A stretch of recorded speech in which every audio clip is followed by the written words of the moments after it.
At this time of change and uncertainty, a little story called Stepping Stones from one of Margaret Silf's books of wisdom stories has caught my attention.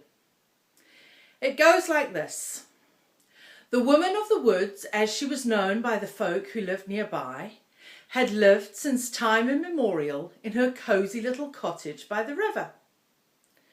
No one knew quite how old she was, or when she had come to live by the riverside, and everyone got on well with her and respected her age and her wisdom. But she herself had a restless soul. She knew, perhaps she'd always known, that there was something important that she still had to discover. And the more she pondered this mystery, the more she realised that she must follow the direction in which her soul was drawing her, wherever that might lead. And the more she pondered this beckoning, the more she realised it was drawing her to the other side of the river. The river was wide, it was deep, it was turbulent. You couldn't wade across it, you couldn't swim across it, there was no bridge across it. Yet everything in her heart convinced her that she must cross it, that whatever it was that her heart most needed was on the other side. A day dawned when she went down to the water's edge and tried to put her mind to the problem of how to cross the river. As she stood there, a young man came up beside her. In his arms he carried a large stone, and he set it down in the river at her feet, inviting her to use it as a stepping stone. Trusting him entirely, she did so. And there she stood all day perched on her stepping stone. And the next day he came again, and the next, each day bringing another stepping stone, until she had walked halfway out into the river. Then one morning he didn't come. With rising panic she looked around to see what had happened to him.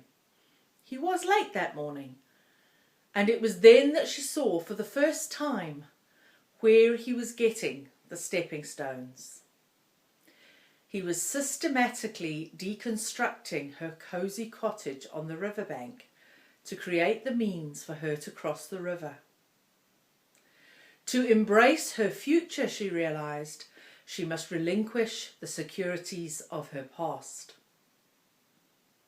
And yet the past that she had so cherished was essential to making the pathway for the future.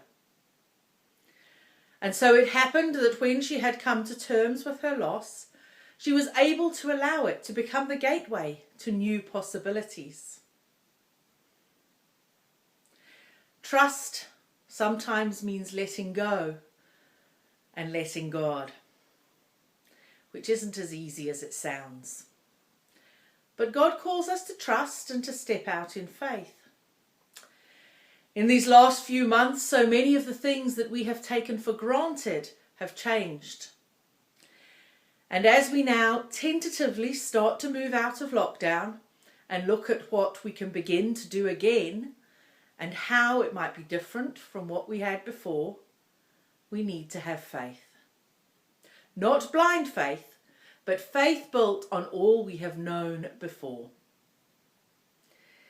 I have a plaque on my wall which reminds me every day that faith means believing that when you take a step, there will be something solid to stand on, or you will be taught to fly.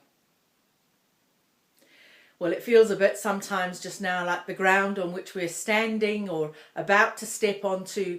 It's not quite as solid as it seemed before. The way is not quite as clear. Sometimes it feels like we're stepping out one stepping stone at a time, trusting that the next will be there at the appointed time, that our way will be clear at the time that we need it to be. Things ahead might not be quite the same as things we used to, but the Bible tells us 366 times, do not be afraid. So we will let God guide us through this time. We remember that the light of Christ shines in the darkness. and the darkness has never put it out.